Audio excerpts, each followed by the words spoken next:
35, bonsoir à tous, merci de votre présence. Je propose de nommer Madame Marie-Paul Brochely, secrétaire de séance, afin de procéder à l'appel.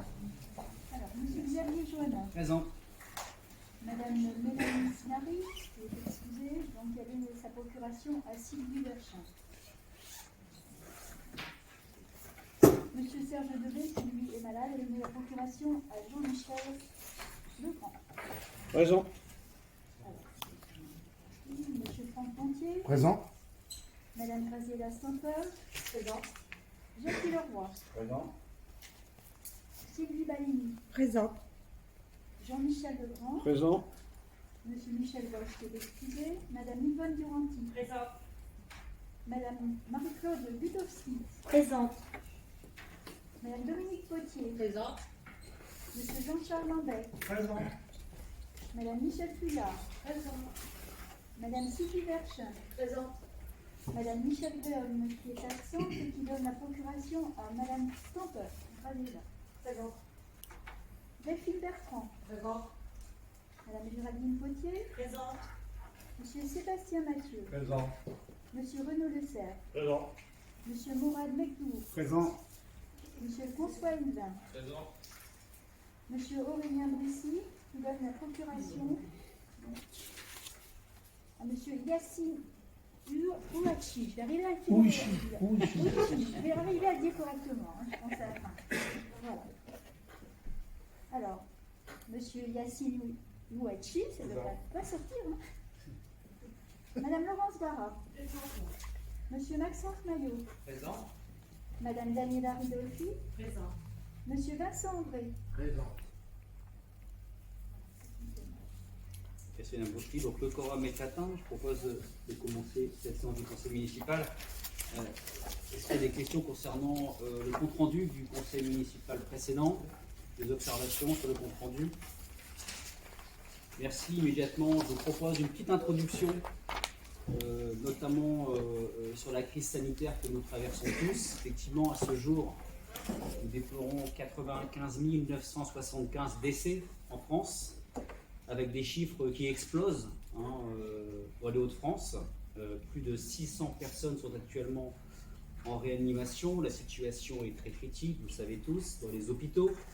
Et encore une fois, nous ne pouvons que saluer, remercier et féliciter chaleureusement le personnel soignant pour leur courage et leur dévouement.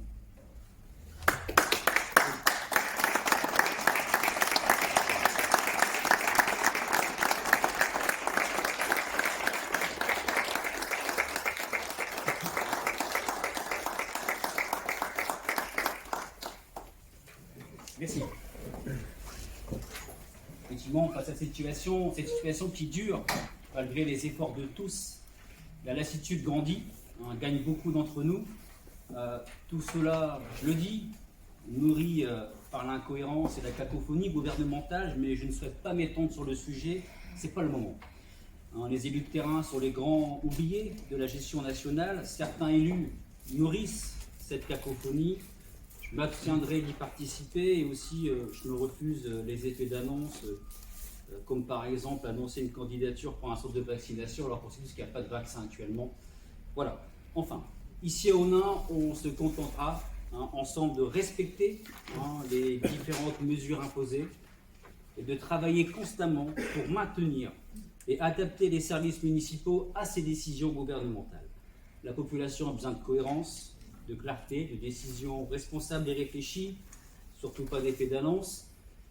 Concernant les services municipaux donc adaptés, et notamment l'accueil de nos enfants, nous avons depuis plus de 12 mois maintenant renforcé le taux d'encadrement des temps périscolaires, réduit les brassages bien évidemment, et garanti aussi des repas chauds à la cantine malgré toutes les difficultés logistiques et sanitaires. Je souhaite pour cela bien évidemment remercier et féliciter les agents municipaux, mobilisés, solidaires et réactifs, bien qu'eux aussi éprouvés par cette situation.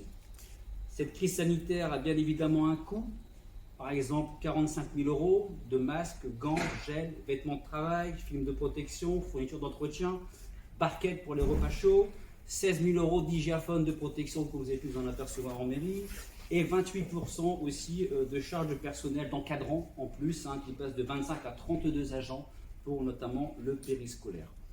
Concernant le nouveau confinement, le durcissement des protocoles nous oblige à limiter et à prioriser aussi l'accueil des enfants aux parents qui sont mobilisés en première ligne en leur proposant aussi la gratuité du service, de l'accueil et des repas.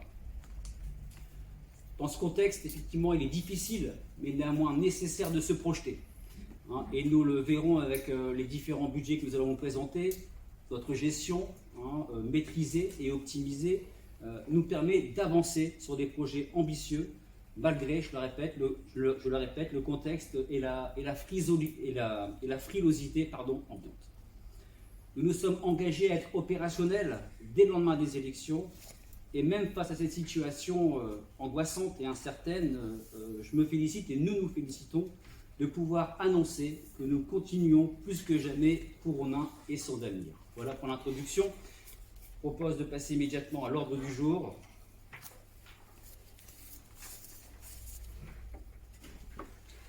Alors, premier point, le compte de gestion 2020, effectivement, la vision comptable du Trésor public. Il s'agit là de l'acter tel que, puisque nous verrons, il est conforme au compte administratif 2020 que nous allons voir juste après. Est-ce qu'il y a des questions sur le compte de gestion 2020 du Trésor public? Des observations? Je propose de passer au vote. Qui est contre? Qui s'abstient? Merci. Passons immédiatement donc, au CA 2020, au compte administratif.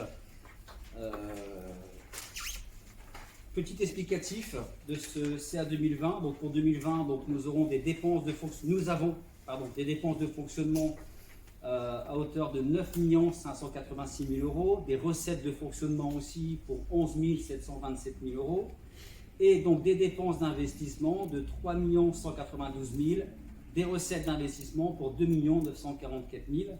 Donc en reprenant les résultats de 2019 sur 2020, un excédent global de 1 094 000 est dégagé. Il était de 537 000 l'an passé, donc 1 094 000 d'excédent. En 2020, les recettes de fonctionnement s'élèvent à 11 727 000, alors que nous avions prévu en recettes 10 967 000. Nous réalisons ainsi encore une fois 100% de nos recettes, 107% exactement, malgré la baisse de dotation qui est régulière depuis 2013. En dépenses de fonctionnement 2020, nous passons de 10 736 000 euros de dépenses de fonctionnement en 2019 à 9 586 000, soit une diminution d'1 150 000 euros environ. Donc les points à remarquer du CA 2020, donc un excédent de fonctionnement de 2 140 000 euros, plus un excédent reporté de 698 000 euros, soit un excédent total de fonctionnement de 2 838 000 euros. En investissement, un déficit de 249 000 euros, plus un déficit d'investissement reporté d'1 494 000, donc un total en investissement déficitaire de 1 744 000 euros, soit, avec la reprise d'excédent, un excédent global d'1 094 000. Je vous disais, il était de 698 000 en 2019. Toujours en dépenses de fonctionnement, donc les charges à caractère général ont diminué par rapport à 2019, toujours, de 460 000 euros. Les charges de personnel ont diminué aussi de 284 000 par rapport à 2019. Et par rapport à 2014, c'est 1 million d'euros, 1 042 000 euros.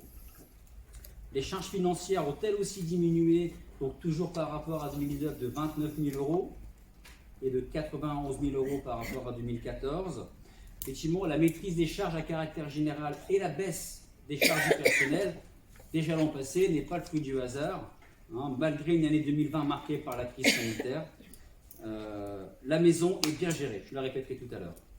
Donc c'est bien évidemment le résultat du travail, de votre travail, élu de la majorité, des directeurs de service et des agents communaux, par leur implication et par leur investissement.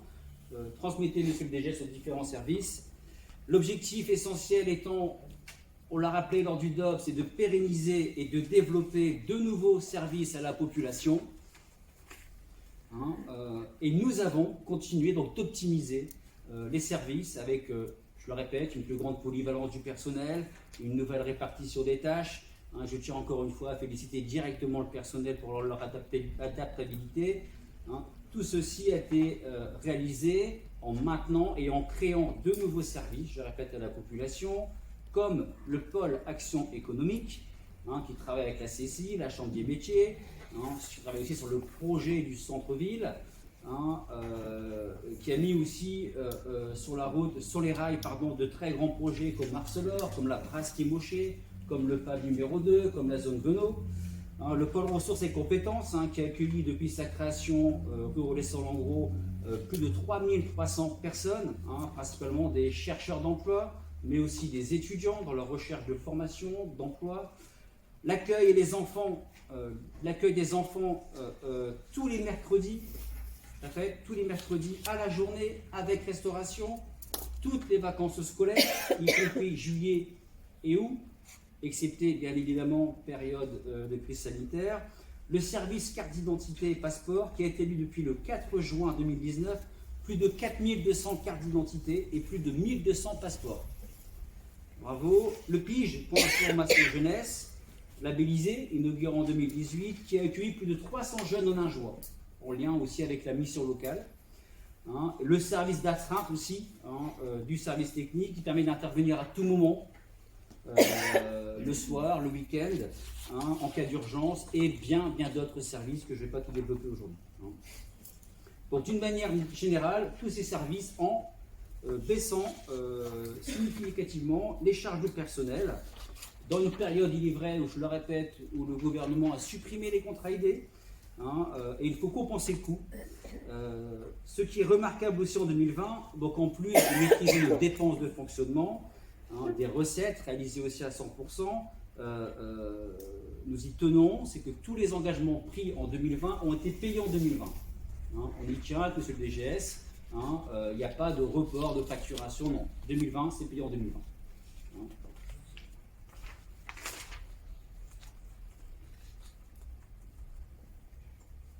Donc un exercice 2020 en équilibre, maîtrisé, en tout cas sincère. La situation financière de la ville s'est assainie, aussi donc grâce à la maîtrise de notre endettement. Un seul emprunt depuis 2014, celui de notre belle église, que nous avons inauguré en février 2020. C'est là une grande satisfaction d'avoir aussi désendetté cette ville. C'est important pour les futurs investissements. En 2020, les investissements, donc la majeure partie du budget donc, a été consacrée à l'aménagement tant attendu de l'impasse des Émaux, souvenez-vous, pour 990 000 euros, mais aussi 100 000 euros pour l'église, 157 000 euros pour des travaux de voirie, trottoirs et parking, 65 000 euros d'aménagement de jeux pour enfants, 76 000 euros pour notre programme d'accessibilité, 70 000 euros pour l'entretien de nos bâtiments communaux, 50 000 euros d'acquisition mobilier et d'équipements divers pour nos écoles, 26 000 euros de remplacement du parc informatique, 25 000 euros aussi pour notre système de vidéoprotection. En conclusion, donc, ce CA 2020 reflète bien évidemment des choix politiques de la majorité municipale, toujours à l'écoute de la population et de ses attentes, mais bien entendu aussi en fonction de nos moyens budgétaires. Investir tout en restaurant le patrimoine et avec le souci des maîtrises de nos dépenses. Voilà pour ce CA 2020. Est-ce qu'il y a d'autres interventions ?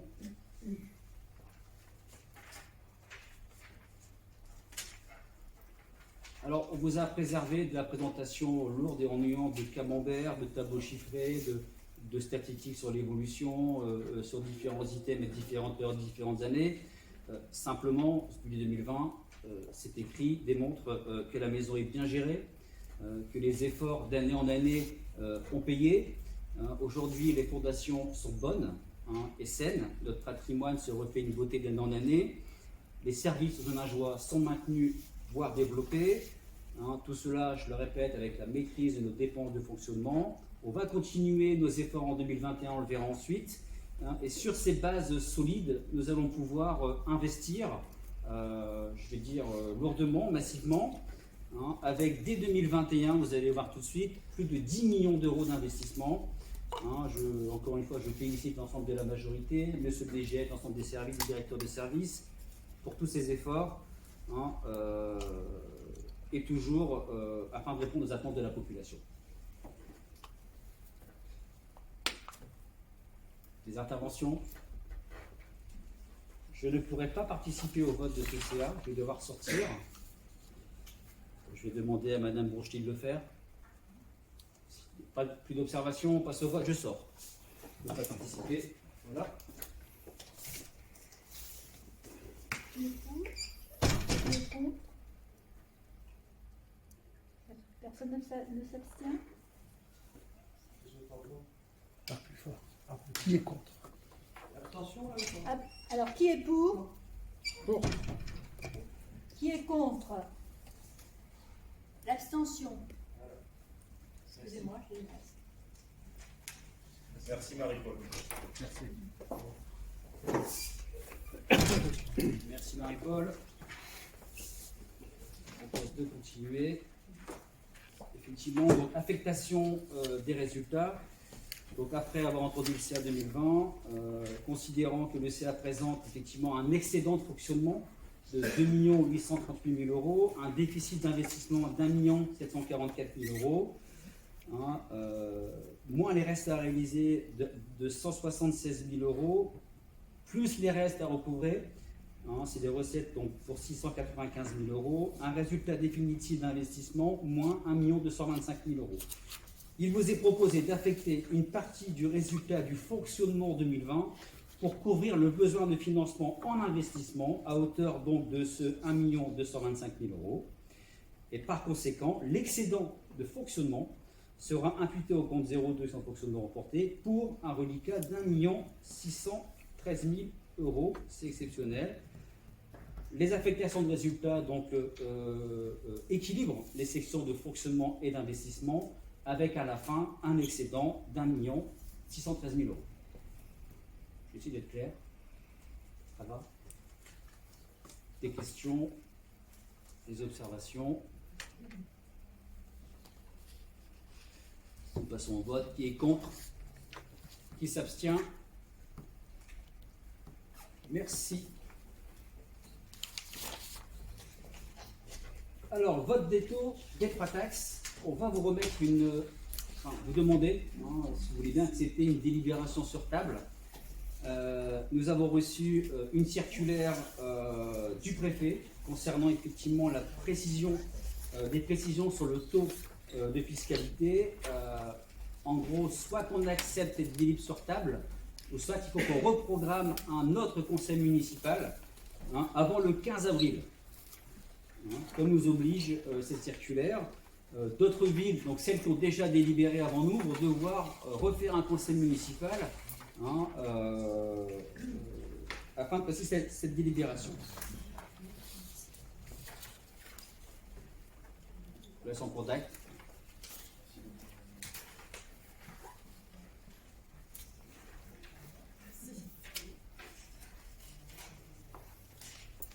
Alors, cette circulaire, hein, effectivement,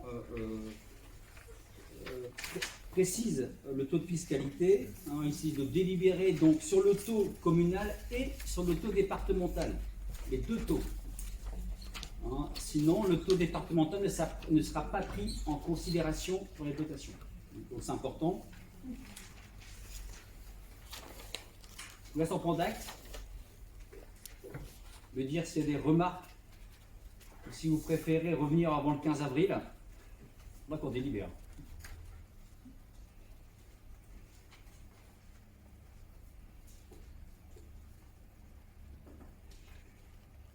Pas d'observation? Je peux lire la délibération?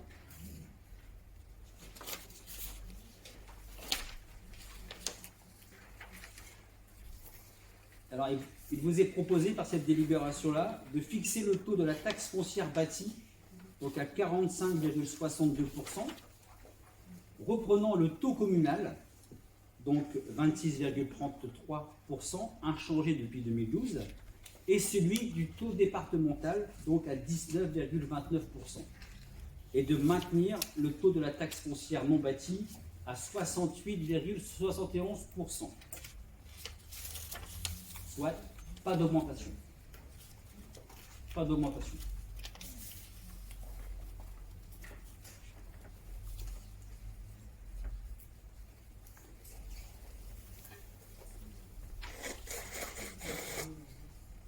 Le taux départemental sur la taxe foncière bâtie reste inchangé aussi. Ouais.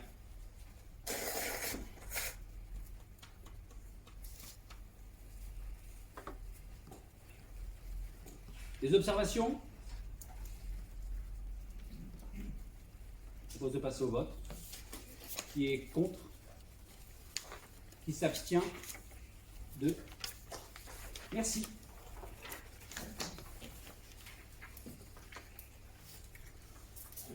Le budget primitif 2021, on a préparé aussi une petite synthèse. Donc pour 2021, le budget présenté s'élève donc en fonctionnement à 12 498 000 euros et en investissement à 10 332 000 euros. Pour le fonctionnement, donc tout d'abord des recettes de fonctionnement. Donc le remboursement sur rémunération du personnel à hauteur de 40 000 euros, identique à 2020. Le produit des services, donc 191 000 euros sont prévus. On avait prévu 210 000 euros en 2020. Les impôts et taxes sont prévus donc pour 2021 8 290 000 euros. On avait prévu 8 273 000 euros en 2020. Les dotations et subventions donc pour 2 061 000 euros. On avait prévu 2 100 000 en 2020. À cela s'ajoutent les produits de gestion et produits exceptionnels, donc 251 000 euros de prévus. Le montant global des recettes de fonctionnement, donc nous prévoyons 10 834 000 euros de recettes. On avait prévu 10 900 000 en 2020. Donc on constate une diminution dans nos prévisions de recettes de fonctionnement de 82 000 euros. En dépenses de fonctionnement, les charges à caractère général, donc on prévoit 2 769 000 euros. On avait prévu 2 737 000 en 2020.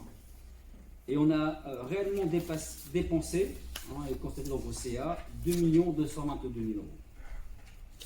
Par comparaison, les charges à caractère général représentent 28,93% du budget réel de fonctionnement, contre 27% au BP 2020. Les charges de personnel, nous prévoyons 5,6 millions contre 5,9 millions de prévus en 2020. Et on a réellement dépensé en 2020 5,6 millions. Donc les charges de personnel représentent 58,6% du budget des dépenses réelles de fonctionnement, contre plus de 59% en 2020, soit une baisse de 0,67%.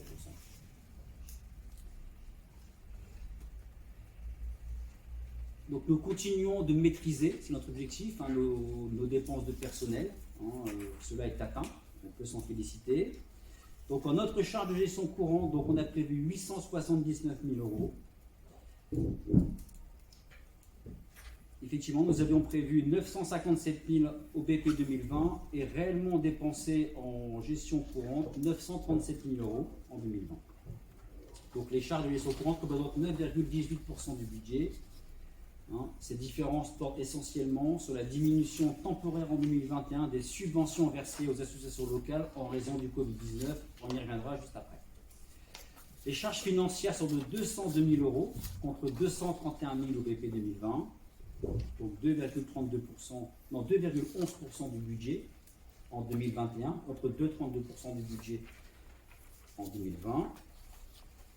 Alors, les principales caractéristiques, une diminution de nos recettes de fonctionnement, moins de dotation, des subventions aussi, mais aussi une diminution des dépenses de fonctionnement, suite à la recherche d'économies et l'optimisation aussi des dépenses, qui va diminuer aussi le montant total prévisionnel, ce qui permet de dégager un autofinancement important, en tout cas nous autorisant à financer nos investissements. Donc les investissements pour 2021 en recettes, on aura des subventions, c'est toujours en cours, donc à hauteur de 2 164 000 euros de subventions. notamment de la TSI, de la CAF pour le nouveau groupe scolaire Cuvino et 20 000 euros de FTU. On aura aussi un retour de la FCTVA à hauteur de 450 000 euros. La taxe d'aménagement, 80 000 euros, plus 695 000 euros de reste à réaliser et surtout un excédent de fonctionnement de 698 000 euros et le virement de la section de fonctionnement pour 2 765 000 euros. C'est 1 200 000 euros de plus par rapport à 2020. C'est énorme. En dépenses d'investissement, il y a des restes à réaliser pour 176 000 euros, donc des travaux dans les bâtiments communaux pour à peu près 4 000 euros, l'église pour 10 000 euros, des voiries trottoirs pour 47 000 euros, le groupe scolaire Cuvino pour 16 000 euros. C'est des restes à réaliser, c'est pas... L'informatique 4 400, trottoir voirie 92 000, acquisition foncière 1 300 euros et 1 744 000 de délices reportés. Soit nous allons réaliser en 2021, cette année, 7,2 millions d'euros d'opérations nouvelles. Comme, bien évidemment, le groupe scolaire Cuvino, pour pratiquement 6 millions d'euros. Nous allons réaménager et végétaliser la place Voltaire pour 120 000 euros. Nous allons réaliser, c'est une forte demande, les travaux de la rue du 4 septembre pour 380 000 euros. Nous avons un solde pour le chemin des Émaux de 52 000 euros. Nous allons aménager aussi un projet qui date de plusieurs dizaines d'années. Et je suis content. Je félicite aussi la SIGH. La place du collectif Cité du Stade. Vous savez que les 53 appartements seront rénovés. Et nous allons rénover la placette. Une demande forte des habitants. 185 000 euros aussi en AMO, en maîtrise d'œuvre, concernant notre projet de cœur de ville. 40 000 euros de matériel de transport, 15 000 euros pour l'éclairage du stade de foot, 42 000 euros pour remplacer les châssis du SDIS, un beau bâtiment à entretenir, 22 000 euros pour la toiture de la sacristie, on continue, et 51 000 euros pour renouveler donc des serveurs et 32 ordinateurs devenus obsolètes depuis 5 ans. Il fallait faire l'effort cette année. En conclusion pour 2021, donc des recettes de fonctionnement en diminution, des dépenses de fonctionnement en diminution avec une maîtrise des dépenses du personnel et des dépenses aussi à caractère général, des dépenses d'investissement conséquentes, un nouvel emprunt pour financer le nouveau groupe scolaire Cuvino. Pas d'augmentation, vous venez de le voter, des taux d'imposition, cela remonte à 2012. Nos efforts payent, vous l'avez dit en introduction, ce budget est un bon budget, répond à notre souci et le besoin des habitants d'investir, d'entretenir le patrimoine, de continuer à développer les services à la population et de répondre aux attentes légitimes des Zoningeois. J'en ai fini pour la présentation du PP. Est-ce qu'il y a des observations, remarques, ajouts? Monsieur Maillot. Merci, monsieur le maire. Je ne vais pas m'attarder sur votre présentation, juste peut-être une explication de vote. Je suis globalement, et je pense, pour Mme Barra et moi-même, on n'est grandement pas d'accord avec la répartition budgétaire qui est la vôtre, mais ça, c'est pas une surprise pour personne. Vous avez votre manière de présenter les choses, c'est la vôtre. Bon, on peut y passer des heures en discuter, ça ne servira à rien puisqu'on ne sera pas d'accord. Par contre, il faut quand même aussi être cohérent et puis il faut quand même être intelligent. Il faut reconnaître que l'effort et l'investissement qui est fait pour l'école, c'est un investissement qui est important et nécessaire. On a suffisamment un petit peu remué pour que ça arrive. Donc ce serait bête de ne pas souligner cet effort et cet investissement qui est nécessaire. Et donc évidemment, on le soutiendra sans problème. Par contre, en termes de cohérence, nous ne pouvons pas voter contre ce BP, mais nous nous abstiendrons. Mais je tenais quand même à souligner que les travaux de l'école, c'est une bonne chose. Merci. Merci. Votre intervention. Monsieur Luigi. J'entends les interventions sur le domaine de la cohérence, mais lorsqu'on soutient les travaux engagés dans les écoles, je pars du principe qu'il faut voter pour cette délibération, simplement. Merci. Monsieur Maillot. Juste une réponse. Je ne sais pas si M. Vichy sait comment fonctionne le BP, mais on ne peut pas commencer à infliger un vote par article et par ligne. Je pense que vous ne serez pas d'accord, après on peut le faire sur tous les articles. J'ai expliqué notre position de vote, abstention, ça ne veut pas dire positif, on souligne l'effort qui est fait par la collectivité, par l'ensemble de la collectivité pour ce groupe scolaire. Voilà, une précision pour savoir vous m'embêtez comment fonctionne le BP. Merci. Oui, on aurait pu avoir une explication, M. Maillot, lors du DOM, mais vous n'étiez Malheureusement, absent, même pas excusé, depuis 3 conseils municipaux. Donc, j'étais au travail. c'est bête. C'est bête que vous ne soyez pas là pendant 3 conseils municipaux, non excusé, et puis d'un coup, vous n'êtes pas d'accord avec le budget. Bon. D'autres interventions? C'est tout à fait mon droit et vous ne pouvez pas me le reprocher. Oui, non, Je oui, suis oui. élu. Non, mais on fait. On travaille, hein, on a fait un DOP présenter le budget, le DOP sert pour présenter le BP, mais vous étiez absent, non excusé. Contrairement à beaucoup, je l'ai peut-être lu moi. On demande la parole. Très bien.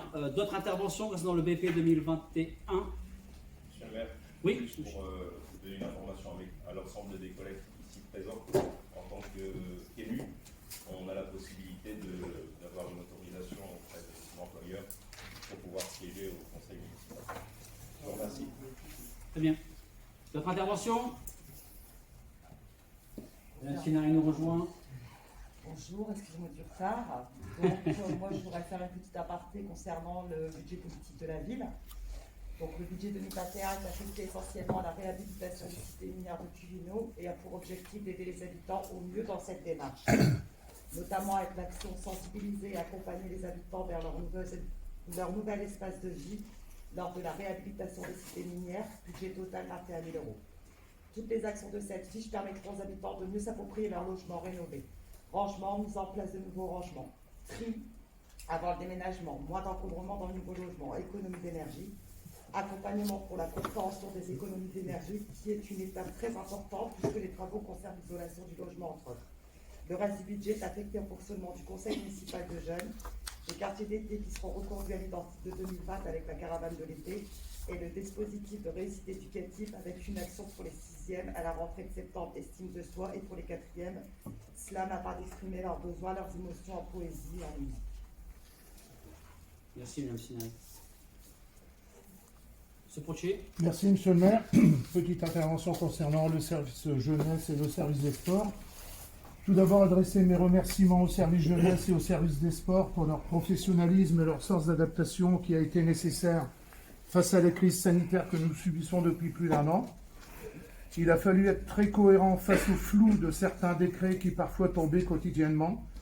Je suis très satisfait de la transversalité, de la mutualisation de certaines actions communes avec le service jeunesse et le service des sports, en y incluant également ceux de la culture et des fêtes pour certaines manifestations qui devaient se mettre en place si la situation sanitaire l'avait permise.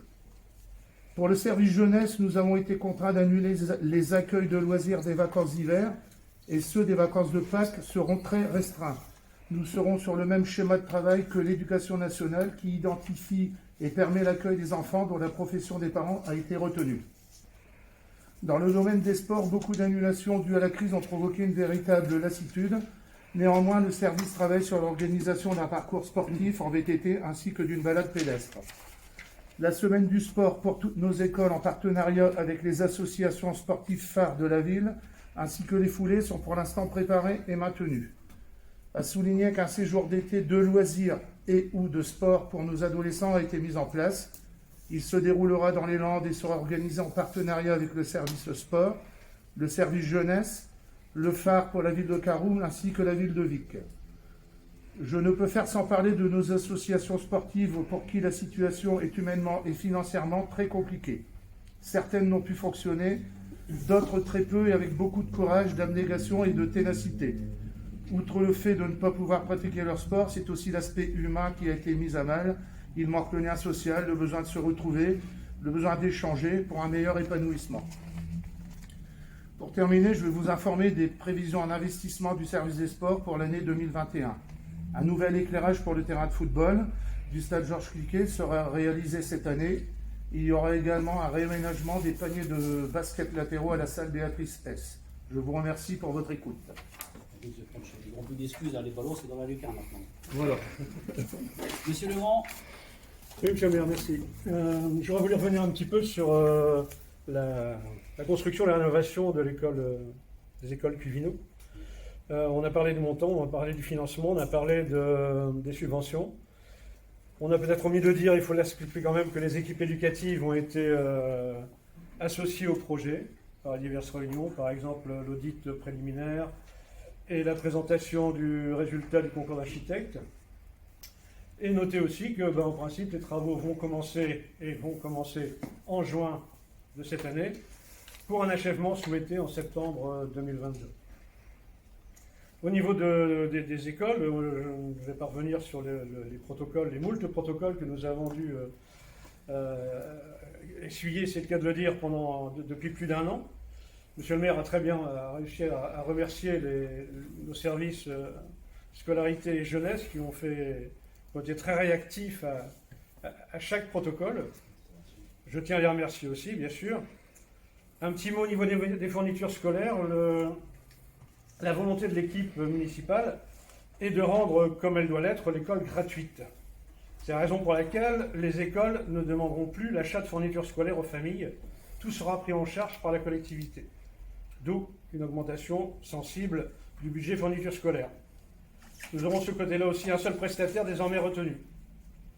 Le fait de ne rien demander aux familles n'empêche pas ces familles, d'ailleurs, qui veulent aider l'école par divers biais, comme les associations de parents d'élèves, le comité de parents d'élèves, voire la coopérative scolaire, bien sûr. À noter aussi que dans le cadre du plan de relance pour l'enseignement numérique, nous allons investir dans la dotation de 25 tablettes numériques qui seront adaptées en plus avec des claviers, c'est-à-dire que ce seront des mini-ordinateurs portables, donc 25 tablettes numériques ainsi équipées, plus un ordinateur portable pour l'enseignant, et cela pour 2 écoles, c'est-à-dire qu'on fera un investissement de 50 tablettes et 2 ordinateurs portables. Ces tablettes étant de type mobile, dans une valise, elles pourront servir en même temps à plusieurs classes dans ces écoles. C'est quand même un investissement d'un montant de 36 000 €, subventionné bien sûr à 70%, qui restera un reste à charge pour la commune quand même de près de 10 000 €. L'an prochain, l'école primaire Cuvino sera aussi dotée de ce matériel. Hein, ça coïncide aux écoles primaires, bien sûr. Je ne terminerai pas ce rapide compte-rendu sur les activités scolaires sans souligner le travail fourni par notre collègue Marie-Claude Gutowski, qui a mis en place, aidé en cela par 2 jeunes en contrat civique, une aide aux devoirs pour des enfants en difficulté, aussi bien en primaire qu'en collège, et qui réunit plus de 25 enfants dans le strict respect du protocole sanitaire. Merci Marie-Claude. Le contrat de ces services civiques se termine déjà le 1er mai. Et d'ores et déjà, nous allons revoir d'autres jeunes Ouningeois pour pérenniser cette activité. Est-ce que j'ai le temps de dire un mot rapide sur la culture, monsieur le maire? Bien sûr. Alors la culture, bien sûr, touchée de plein fouet par cette pandémie. Plus d'un an avec le service, notre jeune service dynamique, nous prévoyons, nous organisons et nous annulons.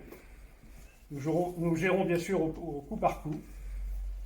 Une programmation clairement planifiée en thématiques différentes, je l'espère, sera mise en œuvre, et je l'espère, je le souhaite et je le veux, sera mise en œuvre pour 2022. Quand même, une exposition permanente de peinture, poterie et céramique a pu être mise en place depuis décembre 2020 en mairie à la bibliothèque, ce qui a permis à plus de 35 artistes quand même, c'est pas rien, majoritairement ouningeois d'ailleurs, d'exposer par période de 15 jours. Divers projets sont en cours, un projet de mascotte dont je reparlerai par la suite. Une exposition sur les 50 ans de la commune de Paris a été achetée et sera exposée courant 2e semestre. Un film sur De Gaulle le 18 juin, etc., etc. La fête de la musique qui a dû être aménagée aussi sur le protocole sanitaire. Un projet qui me tient à cœur, ce sera les Journées du patrimoine, qui feront vraiment l'objet d'un grand projet en lien étroit avec Histoire et Vie d'Onain. Il s'agit de mettre en place un parcours photographique par le biais de panneaux vitrines à demeure dans différents quartiers d'Onain, représentatifs de la vie industrielle, historique ou culturelle. Des photos d'époque d'un format d'environ 1,50 m sur 1 m qui seront installées, équipées d'un QR code qui renverra un tas d'informations sur le lieu. Cette année, 7 lieux ont été définis et seront complétés chaque année de 2 ou 3 lieux pour en arriver à amener la ville d'Onain sur un parcours et son patrimoine le plus complet possible. Beaucoup d'activités, comme le disait mon collègue Pontier tout à l'heure, ont pu être mutualisées aussi avec les services des sports et des festivités. Et notre grand cheval de bataille sera de fédérer les associations naingeoises pour se trouver à nos côtés dans l'organisation de nos activités culturelles. Je souhaite que la culture à Onin, on puisse l'amener tout doucement à la demande des Oningeois, qui pourront découvrir aussi, entre autres, par exemple, présager, 2 pièces de théâtre par an, un salon du livre qui était programmé et redéprogrammé, bien sûr, des séances de cinéma à thème, etc., etc. Et là aussi, comme on l'a fait pour l'équipe jeunesse et de scolarité, je remercie vraiment ma jeune équipe, toujours à l'affût des nouvelles, réactive et investie dans tous les projets. Merci de votre attention. Merci, M. Legrand. Les interventions sont percutantes. On est passé de la belle rénovation prochaine de Cuvino, au service des sports, service jeunesse, une attention à la culture, une attention dans nos gros projets, dans le groupe scolaire Cuvino, sans oublier l'éducation populaire, c'est très important. Merci. Votre intervention, Mme Baligny? Depuis plus d'une année, la crise sanitaire a mis fin à tout rassemblement et a annulé tous les préparatifs des fêtes et animations. Mais le service fête et moi-même avons rebondi sur des actions afin de redonner un peu de gaieté aux Oningeois, mais surtout aux enfants. Nous travaillons actuellement sur le marché des terroirs et de l'artisanat qui pourrait peut-être se dérouler le 27 juin. Nous avons aussi adopté les protocoles et les conventions sanitaires sur les commémorations qui se déroulent par groupe de 6. Mais ils ne sont pas oubliés et toujours bien mis à l'honneur. Le 25 avril sera celle de la journée nationale des souvenirs des victimes et des déportés au cours de la guerre de 1939-1945. Les médailles du travail seront remises le 1er mai au domicile de chacun, accompagnées d'élus. Merci Mme Baligny. Votre intervention. Monsieur Mathieu. Bonjour à tous. Alors, comme je voulais impliquer, c'est que la commune est très impliquée au niveau de l'environnement et du bien-être de nos habitants. Alors nous sommes bien partis et je voulais féliciter tous les agents des espaces verts qui font un travail formidable. On peut constater depuis dernièrement dans la ville. Alors pareil par rapport au budget, la revitalisation de la place Voltaire qui est très demandée et qui va être un beau projet. Le jury départemental que j'ai rencontré ce matin, qui m'a fait comprendre qu'on était sur la bonne voie pour la présentation du jury régional cet été, et qu'il était très satisfait de l'avancement et de la motivation et de notre implication dans l'environnement. Les espaces non-fumeurs devant les écoles, les récupérateurs de mégots, qui sont faits, ils ont été réalisés ces jours-ci, et j'ai été avec le service technique présent justement pour voir comment on pouvait appliquer ça. Il va y avoir aussi le parcours pédagogique à l'étang, avec le service jeunesse. La rénovation de Cuvino, même si moi je suis plus sur la partie écologique, où quand même 225 arbres de haute tige, 25 arbres, 1000 m² de jeunes plants, 500 m² de haies, 4500 couvre-sols, 2000 m² de mou, qui est quand même énorme sur la commune. Avec des demandes de subventions, nous serons plus de 500 arbres qui seront replantés sur la commune, un petit peu base de loisirs, place Voltaire, dans tous les espaces qui vont être aménagés. Des composts qui vont être aussi collectifs installés dans la ville, aussi bien des composts collectifs que des composts individuels, avec l'agglo, qui seront gratuits. Alors c'est pour ça que tout ça, voilà, pour dire que la ville était fort impliquée dans l'environnement, et avec tous les élus et tout le personnel qui s'investit, et j'en suis très content. Merci M. Mathieu. On n'a pas agi à la politique d'environnement, je le répète. Bravo. Bravo personnel. Votre intervention. Je vais conclure 2-3 minutes. Effectivement, je suis ravi de vous présenter ce budget, moi 2021, comme pour le CA 2020, en concertation donc, avec la majorité, mais bien évidemment les habitants. Ce budget fait écho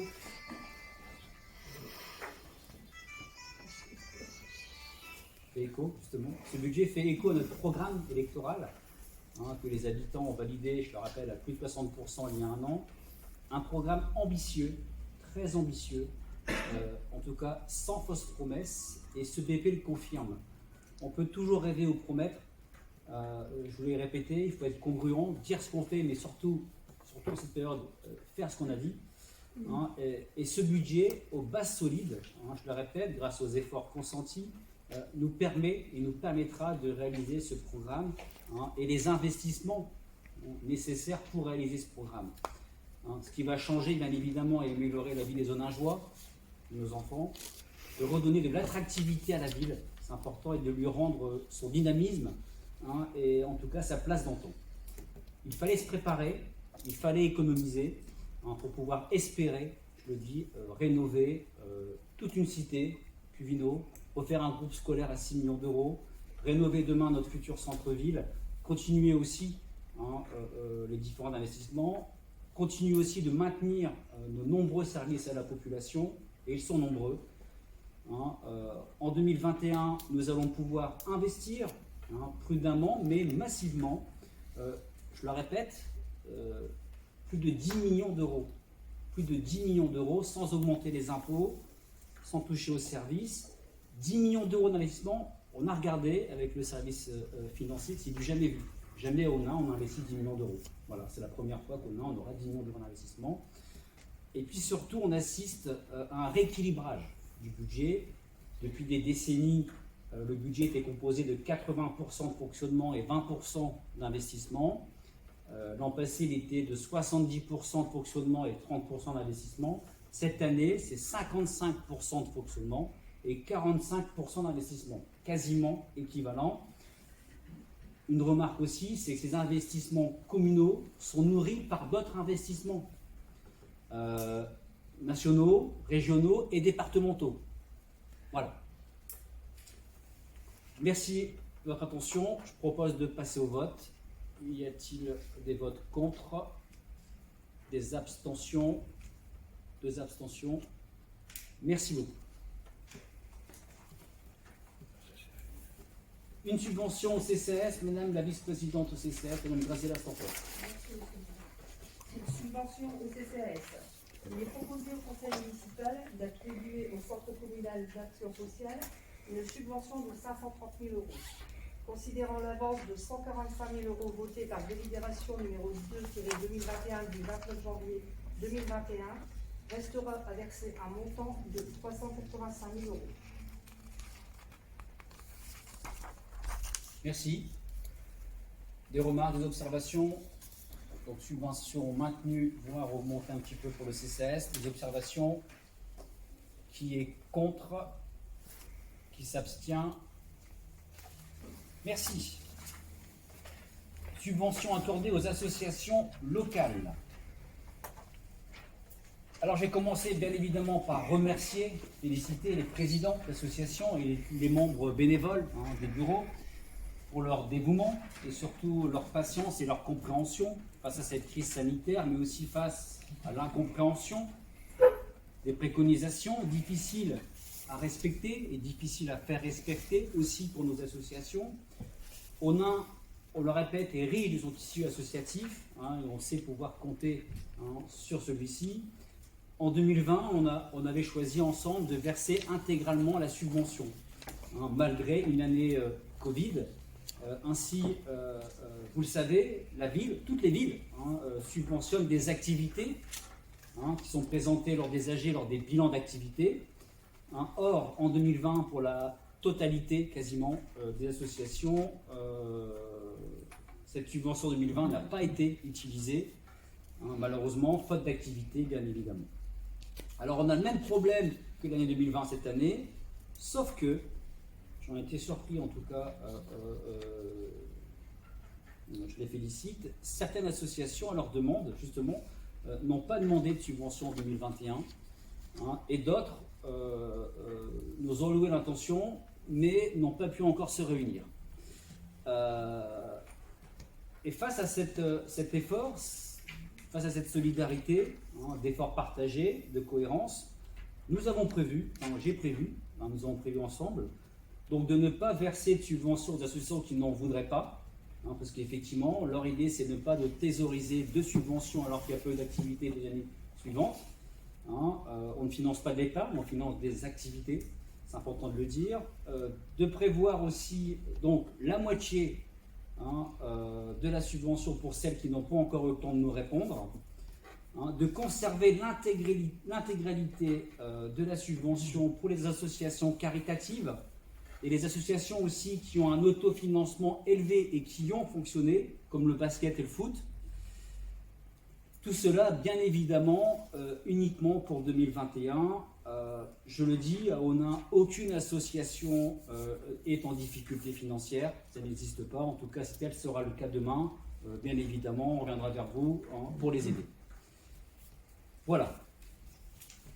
Vous avez le tableau. Est-ce qu'il y a des observations, des remarques par rapport à cela? Oui. Monsieur Brissy. Saluer la décision des associations qui ont renoncé à leur subvention, et notamment celle de M. Cédric Guidet, président de l'IDENO, puisque je fais partie de cet asso, et puis en même temps vous donner mon intention de ne pas participer au vote des subventions pour les autres associations dont je fais partie, le TTO et l'ECOCET. Important. Merci M. Brissy. Après, je demande qui fait partie de CA, qui est membre du bureau d'une association. Alors, Madame Banini. Vice-présidente Ambiance et Loisirs. Ambiance et Loisirs, ne prend pas part au vote. Janine Ampis, le donneur de sang. Janine Ampis, donneur de sang, Madame Towski. François Elvin. Les petites canailles du sang. Les petites canailles. Et Monsieur Mathieu. Secours populaire. Secours populaire. Personne d'autre, c'est important. Alors, concernant le vote de ces subventions, hormis ceux qui ne participent pas au vote parce qu'ils sont membres de l'association, qui est contre? Qui s'abstient? Merci, merci. Alors, convention annuelle avec le phare, on invite Carouble, Madame la vice-présidente CCF, Madame Graziella Sampère, toujours. Merci, monsieur le maire. Convention annuelle avec l'espace socio-culturel intercommunal Le Phare, Vic Onnain Carouble. Vu la qualité des actions du centre social intercommunal Le Phare, vu l'agrément délivré par la Caisse nationale d'allocation familiale délivré au Phare, vu le projet de convention et de budget prévisionnel proposé si annexé, il est demandé au conseil municipal de valider la convention d'objectifs et de financement, d'autoriser le maire à signer ladite convention et tous les documents en lien avec l'association Le Phare, d'autoriser le versement de la subvention de 72 000 €. Les crédits sont prévus dans le cadre du budget 2021. Donc le Phare en quelques chiffres pour l'année 2020. Donc le centre social intercommunal, le Phare, c'est 198 adhésions pour un total de 504 personnes en 2020. Un centre social et une équipe mobilisée malgré la crise sanitaire, soutien aux familles les plus fragiles durant le confinement, veille auprès des aînés de Cuvineau, soutien administratif et scolaire, activités à distance. 10 équivalents temps plein au service du projet et de la population de la commune. Un budget global de 660 000 € en 2020 avec une subvention de la commune d'Onnain représentant 12% des produits. L'équipe du Phare et la CSRV mobilisent des moyens financiers importants pour les habitants. Des activités jeunesse pour les 12-17 ans tous les mercredis et samedis après-midi, les vendredis soirs et les périodes de vacances scolaires, soit 890 heures d'accueil en 2020. Une collaboration en lien étroit avec les services de la ville, le CCAS, la Maison de la Solidarité, le pôle éducatif, le service culture et fête. 18 personnes élues dans le comité de projet et 25 bénévoles actifs qui s'impliquent au quotidien dans les activités proposées à la population. Au total, 1480 heures de bénévolat en 2020. Des actions autour de la santé, du soutien à la fonction parentale, de l'accompagnement scolaire, de l'insertion, du loisir créatif et du lien intergénérationnel. Une attention particulière portée aux habitants des quartiers prioritaires de la ville d'Onnain, souvent fragilisés par le chômage, la précarité et la relégation sociale. ceux que les pouvoirs publics appellent les invisibles. Un agrément centre social 2020-2023 accordé par la CAF du Nord qui reconnaît le bien fondé du projet de l'équipement et l'implication entière des habitants dans la vie de la structure et la gestion des activités. De nombreux partenaires institutionnels et financiers qui soutiennent l'action du phare et s'impliquent pleinement auprès des habitants et professionnels. Le conseil départemental, le conseil régional, la CAF du Nord, Valenciennes Métropole, le Fonds social européen. Une démarche participative et citoyenne sur laquelle les partenaires s'appuient dans le cadre du programme de rénovation de la cité minière Cuvino, le Conseil citoyen XXL. Merci de votre attention. Merci Mme Stampfer. Effectivement, vous voyez dans l'activité, le phare a fonctionné. Comme tout assaut, le phare a participé à diminuer aussi sa subvention de 10%, dans 72 000 au lieu de 80 000. Et puis avec Mme Sinari, effectivement, Mme Stampfer et tous les acteurs aussi et de la rénovation de Cuvino, effectivement, le phare est un acteur indispensable à cette rénovation, comme le conseil citoyen et les ambassadeurs. En tout cas, je les félicite encore une fois pour leur implication dans le quartier. Un vrai rayon de soleil. Des questions concernant la subvention accordée au phare? Pas de remarques. On va passer au vote. Qui est contre? Qui s'abstient? Monsieur Maillot, Madame Barra. Merci. Merci beaucoup.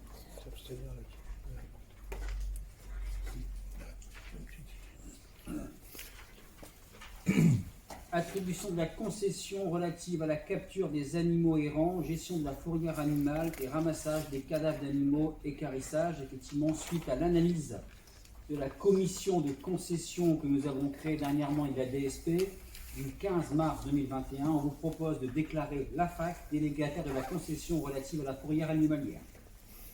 Est-ce que ça mène des questions, des observations? Qui est contre? Qui s'abstient? Merci. Concernant l'attribution de la concession relative à la fourrière automobile, nous avons reçu aucune candidature, aucune offre n'a été déposée. Donc, il vous est proposé de déclarer la procédure initiale de mise en concurrence infructueuse, de prolonger la convention de concession en vigueur conclue avec le garage Dremont de 3 mois et d'autoriser le maire, bien sûr, à signer l'avenant de prolongation et de recourir à une nouvelle procédure de mise en concurrence. Des questions, observations? Des votes contre, abstention? Merci.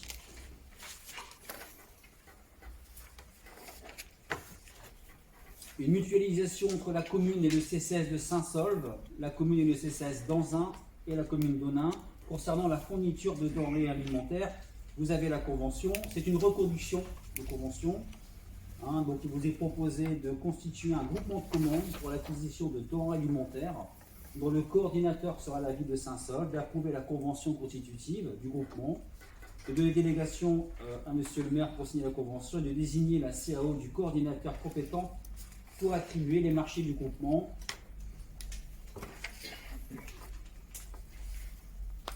Des questions? Des votes contre? Des abstentions? Merci beaucoup. Alors les 3 dernières délibérations, M. Dolé étant absent, je garde la parole sur ces 3 délibérations. La première, donc l'acquisition de la parcelle B2456, donc le 2 rue d'Église, juste derrière. Effectivement, enfin, grâce à l'obstination et la volonté, l'abnégation, du service urbanisme, on vous propose l'acquisition du 2 rue de l'Église au prix de 5 000 €. C'est pas cher, avec une démolition chiffrée à 38 000 €. C'est un peu cher. L'idée, c'est d'éclaircir autour de l'église et d'abattre cette maison qui est devenue une verrue et un lieu de squat. Des observations, des questions? Qui est contre? Qui s'abstient? Merci. Une autre bonne nouvelle, effectivement, qui concerne le chemin Hélipole et le piétonnier qui relie Cuvino. Les deux sont devenus d'intérêt communautaire dans le cadre de la rénovation de la cité minière. C'est une bonne nouvelle. Par contre, pour faire les travaux, il faut être propriétaire. C'est le cas depuis seulement fin 2018 pour le chemin Hélipole, je le rappelle quand même. Il nous faut cependant maintenant acquérir 2 parcelles entre le chemin hélipole et le petit piétonnier, l'une appartenant à la famille Duet, que je remercie, pour 160 mètres carrés, donc 1 euro. L'autre appartenant à la famille Cornette, que je remercie aussi, donc 390 mètres carrés pour 1 euro aussi, hors frais d'arpentage et frais de notaire. L'idée, c'est de pouvoir après aménager le chemin hélipole et le piétonnier. Dans le cadre de cette rénovation, est-ce qu'il y a des questions, des observations? On peut continuer. Qui est contre? Qui s'abstient? Merci. Une dernière délibération. Donc une convention de 2 ans, effectivement, avec le département, sur l'entretien de la signalisation horizontale, c'est-à-dire la peinture, le marquage au sol avec la ville, qui est désormais notre responsabilité, sauf pour les carrefours. Vous avez la convention. Est-ce que ça mène à discussion, observation? Des votes contre? Des abstentions? Merci. J'ai beaucoup parlé, merci de votre attention. Ne vous sauvez pas. On va passer vous faire signer directement sur table pour éviter les regroupements. On va vous faire signer les documents directement. Merci beaucoup. Bon week-end de Pâques à tous et prenez soin de vous. Prenez soin de vous. Merci.